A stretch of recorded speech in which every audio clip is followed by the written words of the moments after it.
এই দেখো, প্রায় এক ছিপি মতন পুরো ভিনিগার, মানে একটা ঢাকনা ভিনিগারের, সে ঢাকনার সমেত পুরো ভিনিগার। এবার দেখো পেঁয়াজ, কাঁচা পেঁয়াজ,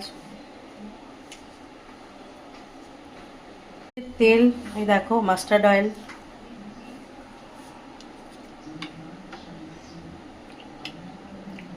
এবার হচ্ছে আদা রসুন কাঁচা লঙ্কা যে বাটাটা পেস্ট করলাম সে পেস্টটা। এই যে বেরেস্তাও রেডি হয়ে গেছে। এই দেখো টমেটো ফ্রাই অনেকটা হয়ে গেছে, কালার এসছে। এবার এখন একটু কাশ্মীরি লঙ্কা গুঁড়ো দিচ্ছি।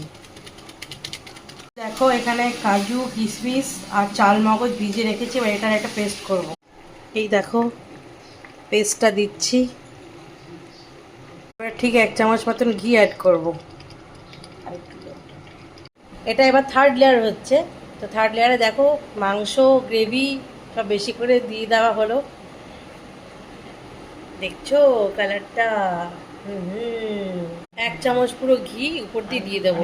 তাহলে থার্ড লেয়ারে বেরেস্তা দিয়ে দিলাম, এবার দমে বসিয়ে দেবো।